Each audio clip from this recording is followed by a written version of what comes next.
Welcome back to Cultivating Contentment. This is week 4, day 3, and our topic this week is the constant drip. Our verse for today, a cheerful look brings joy to the heart. Good news makes for good health. And this comes from Proverbs 15:30. So, the cheerful look, just smiling when you see somebody, brightens their day. We don't know what they're going through, so that just might be what they need for the day. Our quote today comes from Patsy Clairmont. Whiners neither enjoy nor give joy, but grace-filled people are reputable, sought after, and deeply loved. I don't want to be that person that doesn't enjoy nor give joy. So I want to be that person that's sought after and deeply loved. So we're halfway through the week, so this is kind of our midweek wrap-up, our midweek, not wrap-up, but midweek check-in, I guess.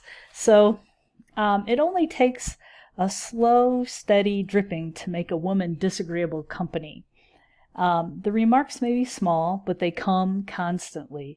Their repetitious patter is distracting, invasive, and maddening. We can become a kind of byword, a party pooper, a wet blanket, a sour note, a sad sack, a dash of cold water, a bitter pill, a gloomy Gus, or a leaky faucet.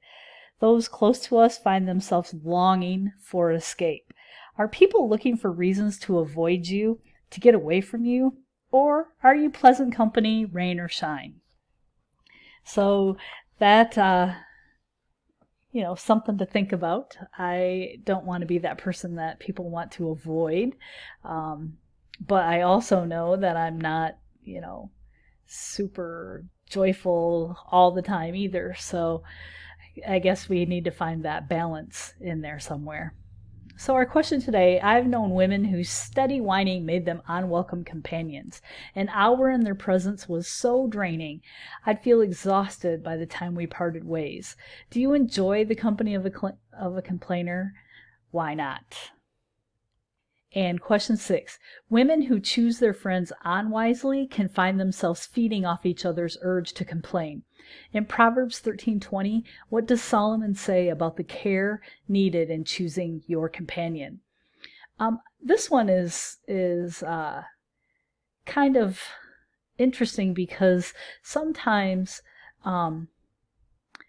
it's not necessarily our friends where we feed off each other's urge to complain. For me, that would be my workplace, and just the people that I'm around every day. They're not necessarily people that I would have chosen to be friends, but they're friends by circumstance. And so I think that we need to be really cautious in those situations, because we really do feed off of each other a lot. And maybe you don't at work, but I'll tell you, in education, there's always something to complain about. And the teacher's staff room is just always the biggest place for complaining to go on. So I'll leave it at that and wait to hear your responses. So I look forward to reading those. Have a great day. Stay safe, and God bless you.